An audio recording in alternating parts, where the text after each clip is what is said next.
الحمد للہ وحدہ والصلاة والسلام علی من لا نبی بعدہ اما بعد فاعوذ باللہ من الشیطان الرجیم بسم اللہ الرحمن الرحیم بل یرید کل امرئ منہم ان یؤتی صحفا منشرہ کلا بل لا یخافون الآخرہ کلا انہ تذکرہ فمن شاء ذکرہ،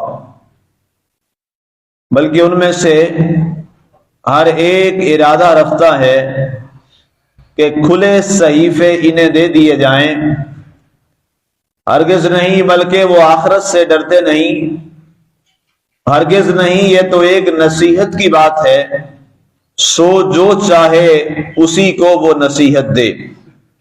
آج ہماری سورہ المدثر کی آیت مبارکہ نمبر 55 تک کی تلاوت اور ترجمہ کا شرف نصیب ہوا۔ سامعین، گفتگو چل رہی تھی ان مشرکین اور منافقین کے حوالے سے کہ جو ہمارے پیارے نبی حضرت سیدنا محمد رسول اللہ صلی اللہ علیہ وآلہ وسلم کے لائے ہوئے دین اور لائے ہوئے کلام کے حوالے سے انکاری ہوئے تھے۔ اس پر رب ذوالجلال نے ارشاد فرمایا کہ جب ہمارے پیارے نبی صلی اللہ علیہ وآلہ وسلم نے ان کے سامنے قرآن رکھا اور یہ دین اسلام اور دین متین کو رکھا تو اس پر انہوں نے کیا کہا؟ بل یرید کل امرئ منہم ان یؤتی صحفا منشرہ، انہوں نے یہ چاہا کہ ہمارے سامنے ہر ایک آدمی کے لیے الگ الگ کوئی اللہ کا کلام نازل ہو۔ نعوذ باللہ۔ اب انہوں نے یہ دعویٰ کر دیا، دعویٰ یہ کیا کہ جب آپ علیہ الصلوۃ والسلام نے فرمایا کہ لا الہ الا اللہ و انی رسول اللہ، کہ اللہ کے سوا کوئی معبود نہیں ہے اور میں حضرت محمد رسول اللہ صلی اللہ علیہ وسلم اللہ کا سچا رسول ہوں۔ اب جب یہ آپ نے اعلان فرمایا تو ان بدبختوں نے یہ کہا کہ ہم آپ کو کیسے رسول مان لیں جب تک ہمارے لیے ہر ایک الگ الگ شخص کے لیے ایک صحیفہ نازل نہ ہو، آسمان سے ایک حکم نامہ نازل نہ ہو اور جس میں ہر ایک کے الگ الگ ہمارے نام کے ساتھ یہ لکھا ہو کہ ہم نے فلاں بن فلاں کو اپنا نبی اور رسول بنایا ہے، تم اس پر ایمان لے آؤ۔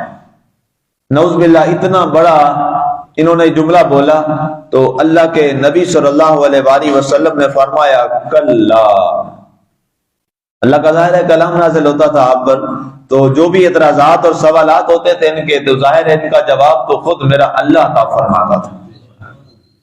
اور جب جب بھی کسی نے ذات رسول صلی اللہ علیہ وسلم کے حوالے سے ایسی باتیں کی تو آپ نے اس کا جواب نہیں دیا، آپ نے اللہ کے حکم کا انتظار فرمایا، تو اللہ تعالیٰ نے پھر اپنا حکم نازل فرمایا اور آپ نے وہ حکم لوگوں کے سامنے پڑھ کے سنا دیا تاکہ آنے والے لوگوں کے لیے قیامت تک کے لیے یہ نشانی رہ جائے اور یہ فیصلہ کن بات آ جائے کہ جب بھی بارگاہ رسول صلی اللہ علیہ وسلم میں کوئی بات کرو گے تو اس کا انجام بڑا بھیانک اور سیاہ ہوگا۔ گستاخ رسول کسی زمانے میں قابل معافی نہیں رہا، حضرت آدم علیہ السلام سے لے کر قیامت تک، اس لیے کہ اللہ کے رسول پہ کوئی بات کرنا، نعوذ باللہ اللہ کے رسول کے حوالے سے کوئی تنقیص کی بات کرنا، یہ حقیقت میں کس پر حملہ ہے؟ اللہ کی ذات پہ حملہ ہے، کیونکہ کوئی بھی اللہ کا رسول اپنی طرف سے کوئی بات نہیں کہتا، وہ وہی بات فرماتا ہے جو اللہ اسے وہی فرماتا ہے۔ تو جب کوئی شخص اللہ کے رسول صلی اللہ علیہ وسلم پر، چاہے وہ کوئی بھی رسول ہو، ان پر وہ کوئی تنقیص کی بات کرے گا تو اللہ اس کو کبھی برداشت نہیں کرے گا، کیونکہ وہ دنیا میں اللہ کا خلیفہ ہے، وہ دنیا میں اللہ کا نائب ہے، وہ دنیا میں اللہ کا پیغام رساں ہے۔ تو اللہ فرماتا ہے یہ اپنی بات تو نہیں کہہ رہا بلکہ یہ کس کو منوا رہا ہے؟ میری ذات کو منوا رہا ہے اور اس توحید کی بات کر رہا ہے۔ فرمایا کلا، ہرگز نہیں، بلکہ ان کے اندر خباثت کیا ہے؟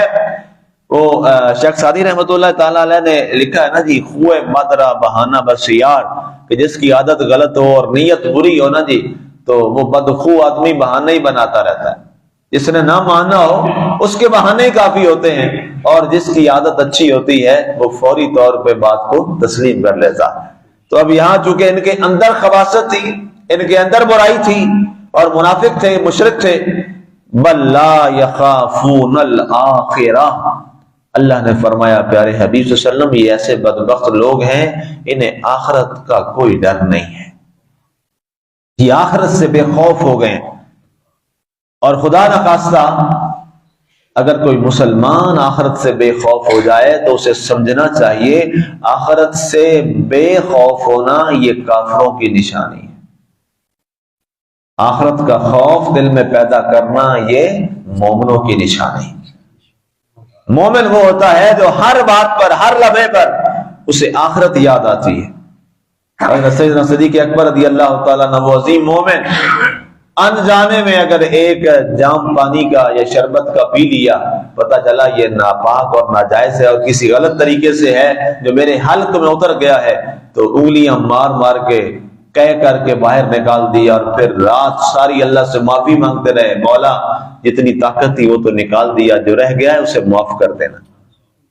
یہ کیا تھی؟ یہ فکر آخرت تھی کہ کل اللہ کو جواب دینا ہے، یہ فکر آخرت ہے، یہ مومن کی نشانی ہے۔ اور آخرت کو فکر بھول جانا یہ کس کی نشانی ہے؟ یہ کافر کی نشانی ہے۔ تو اب انہیں آخرت کا کوئی خوف نہیں تھا۔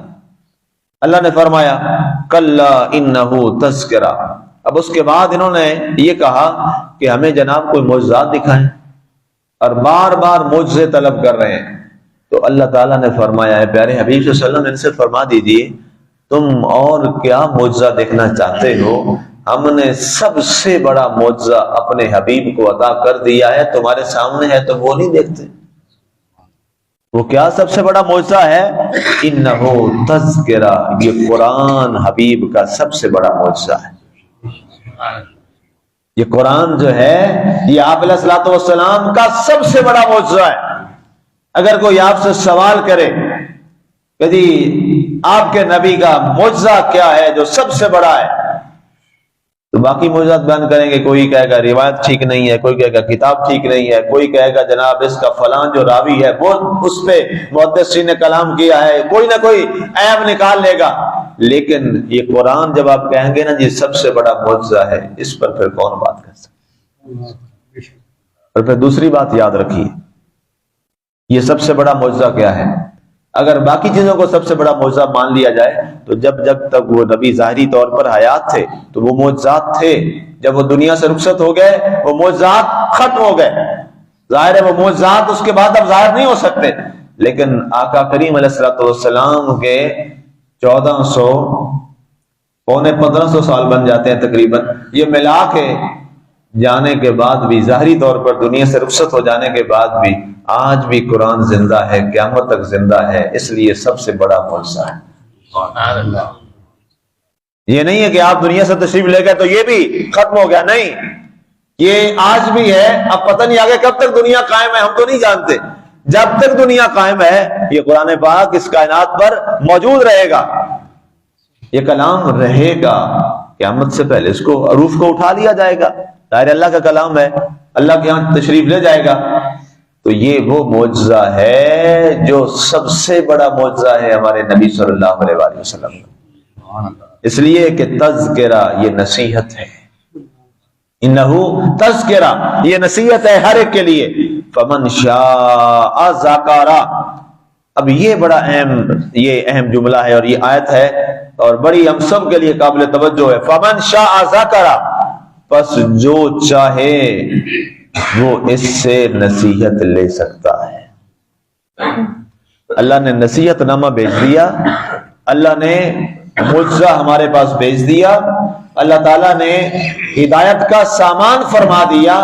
اب تم میں سے فرمایا جو چاہے وہ قرآن سے نصیحت حاصل کر لے، اور جس نے قرآن سے نصیحت حاصل کر لی اس کی دنیا بھی اچھی ہو گئی، اس کی آخرت بھی اچھی ہو گئی۔ تو لہٰذا یہ گفتگو اور یہ جملہ تو کافروں کے لیے تھا اس وقت، لیکن اب ظاہر ہے اب یہ جملہ ہم سب کے لیے ہے، اور بالواسطہ جو ہے ساری امت کے لیے ہے کہ اے امت مسلمہ، اگر تم یہ چاہتے ہو کہ تم ہدایت پر آ جاؤ اور تم نصیحت حاصل کرنا چاہو تو انہو تذکرہ فمن شاء ذکرہ، یہ سب سے بڑی نصیحت ہے جو تمہارے پاس موجود ہے، اور اس سے تم نصیحت حاصل کر لو۔ اللہ تعالیٰ کی ذات ہمیں اس نصیحت نامے سے نصیحت حاصل کرنے کی توفیق عطا فرمائے، اور جو یہ ہمارے پیارے نبی صلی اللہ علیہ وسلم کا سب سے بڑا معجزہ ہے، سب سے بڑا معجزہ ہے۔ کبھی دل میں طلب تو ہوتی ہے نا جی، ہم بھی آپ کے علیہ السلام کے ظاہری حیات کے زمانہ میں ہوتے تو ہم آپ کا کوئی معجزہ دیکھتے، تو یہ طلب تو ہوتی ہے انسان میں، خواہش تو ہوتی ہے۔ تو اب اگر اس خواہش کو آپ نے پورا کرنا ہے تو یہ سمجھ لیجئے کہ وہ معجزات جو اس زمانہ میں صحابہ کرام نے دیکھے وہ تو چھوٹے تھے، جو سب سے بڑا معجزہ ہے رب نے وہ ہمیں بھی دکھا دیا۔ اللہ نے ہمیں بھی محروم نہیں رکھا، سب سے بڑا معجزہ اللہ نے ہمیں بھی دکھا دیا ہے۔ ہم اس بڑے معجزے کی عزت اور قدر کر کے دنیا اور آخرت کو بہتر کر لیں۔ آمین۔ وما علینا الا البلاغ المبین۔